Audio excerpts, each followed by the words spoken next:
All right, welcome to Studio C. 3 studios in just a few months of making videos. It's quite a bit of growth. What I want to talk about here is a little bit complicated, okay, and maybe even a little debatable.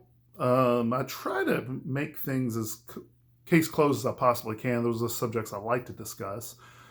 But generally speaking, maybe everything can be a little bit debatable depending on your position. I'm not sure how long this video is going to be. I think it's important enough that I want to have somewhere I have a little bit of freedom just to discuss things. So I may not limit myself too much here. Okay, enough preliminary stuff. Let's say I was making a movie, and I wanted to make a movie about my life. This is completely fictional, what I'm getting ready to tell you. It's not reflective of my life at all, but I'm using this as an illustration. So I'm going to make the movie. And in it, I say, I have the protagonist is a male, and he's trying to win custody of his child. And the woman that he was married to left him for another man. And she wants custody of the child. And the way the story's written, it's showing that she was kind of a mental abuser. She mentally abused the husband and is going to mentally abuse the child. And she's only trying to adopt the child to get at the husband, and she's making it clear that she's going to continue to abuse the child. And so there's a lot on the line, right, in the court case. And he really wants to win the child. And the story ends, and she wins custody. And there's a little thing snide remarks she always makes to show him that she's going to continue to abuse the child. That's the end. It's kind of a Greek tragedy kind of thing. And you show this film, and someone stands up in the theater. They do a Q&A at these kind of B-movie film things. And I've been to quite a few of those. And they say, one of them says, well, I'm really offended that you would treat women this way, that you would have a woman portrayed this way. And what this is saying that your male character represents all males, and your female character represents all females.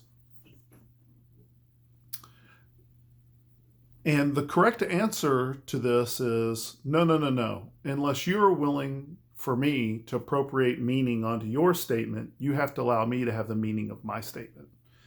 And this is a fictional story about these characters. They don't represent anybody other than themselves. And they're completely fictitious. That story is entirely fictitious. I'm not basing it on anyone or anything or my own life or anything. And I'm telling you, I'm not making statements about females or males. It's just a story. And it's a tragedy. It's meant to be a tragedy. Now, is it completely devoid of commentary, social commentary? No, it could be very much taken as a commentary about the legal system and how it tends to favor females, something along those lines. That I wouldn't have a problem with someone saying, is that what this is about? I say, yeah, there's a little bit of that going on, that we should rethink some of these things. But for someone to say, no, the woman represents, well, if you can say that, then I can say, no, your statement supports my meaning that it's singular characters. Well, no, it's the opposite of what I'm saying. No, it's not. You're saying that you reserve the right to determine the meaning for my art. And if you have the right to determine the meaning, if you're willing to be that self-contradictory, I can determine the meaning of your statements. Otherwise, it's special pleading. And so I'm going to redetermine the meaning of your statement. This is clearly a self-contradictory position, and a civilization cannot function if the authorial intent, that's the word I'm going to keep using here, is not respected. It doesn't even matter if it's a work of art. It's statements in reality. If someone constantly reinterprets and asserts motives that you haven't explicitly given them, or at least implicitly, at least that, then they forfeit their right to have reasonable, rational discourse. You'd be surprised how many people don't understand this. It's crazy. But if you take a course in hermeneutics, which is the philosophy of interpretation, this becomes a very clear issue where the authorial intent is very important, and that the author has the right to have the meaning of their work. Now, I said all that to say this. That's a little Charles Draper reference there. I said all that to say this. You can lose the right to meaning. It's actually possible. You could lose this inherent right that you have to the meaning. I'm going to have to get used to this setup here. I noticed that when I was sitting with the camera, I was moving it too much, and I just think that's probably pretty annoying. So thought I'd try something a little different. You lose the inherent right to your meaning.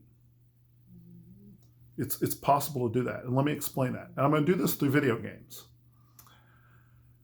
Back in the 90s, there was a period of time when RPGs on PC were dead in the water. You couldn't find a good RPG. And along came a company called BioWare. And BioWare made a game called Baldur's Gate. And it was based on Dungeons & Dragons 2nd edition, I think, role-playing game, where they took the mechanics, which is a really complex game, and put it into a video game. This was a brilliant idea. Baldur's Gate is an amazing game. Now, I'm going to say something controversial. I never cared for Baldur's Gate 2. Actually, didn't think it was that good. But I love Baldur's Gate 1. Thought it was so good. And over the years, BioWare has made some of the best RPGs in the business. I mean, just over and over and over, including the Mass Effect trilogy. And the Mass Effect trilogy was just incredible. They weren't too long, they weren't too short. You could read as much of the lore as you wanted to and read as little as you wanted to, and it was fine. Just a masterpiece of work and excellent. And then they came out with Andromeda, and I was like, all right, and man, it felt like going to a job. It was bad. The story, they just couldn't tell a story anymore. Now, Baldur's Gate evolved. Mass Effect was an evolution from the Star Wars IP, okay? I don't know if they lost the rights or wanted to do their own thing, but it was fine. And Baldur's Gate evolved into Dragon Age. Okay, I don't know if they lost the Dungeons and Dragons license or what happened there, but these were fine. There were great evolutions in work, and they were just great. And then Andromeda came out, and it was awful. And then they announced Anthem, which it's just a train wreck. What I mean by train wreck is you shouldn't look at it, but you can't help yourself. Any video popped up on YouTube about Anthem, I was all over it. I wanted to see it. It was such a disaster. I wanted a big bag of popcorn and watch the show. It was so bad.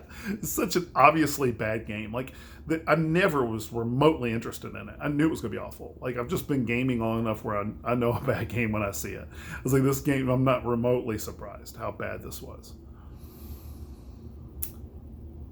Just this week, they're working on a new Dragon Age, and I've been keeping up with what's going on with Dragon Age, and it does not look like it's going to be good. The exact same things that happened in the process of making Anthem is happening with Dragon Age. They're losing leadership, they're losing programmers, the development team is in disarray. It was going to be this, then it's going to be that.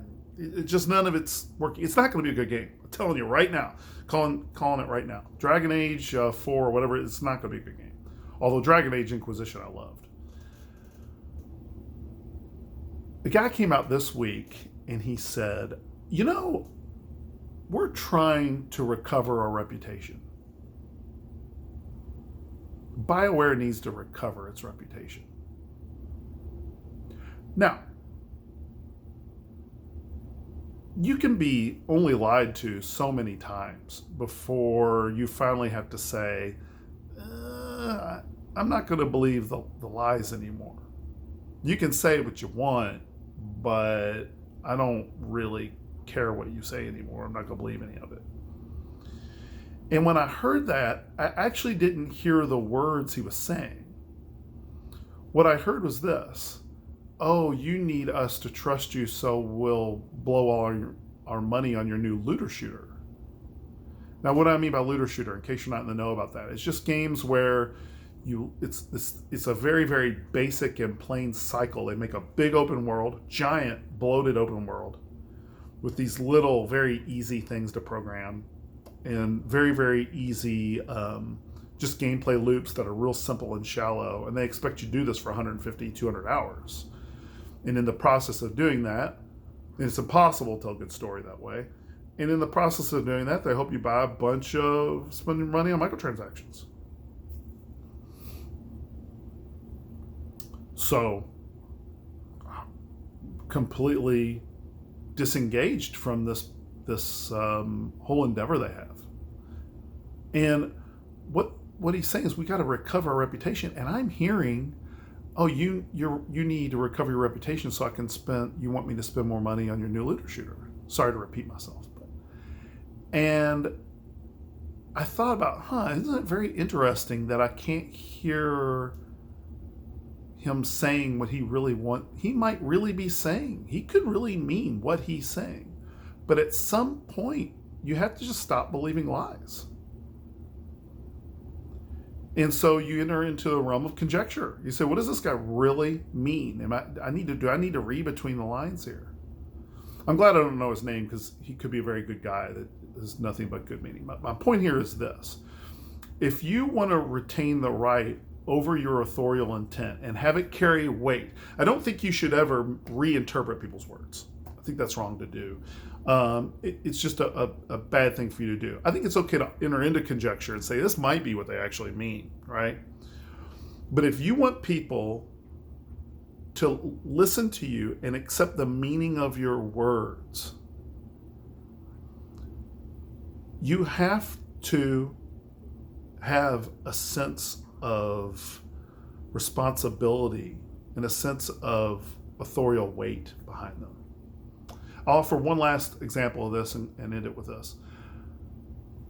When I watch a movie, I watch it to the end. And if I don't watch it to the end, I will tell you that I didn't watch it to the end.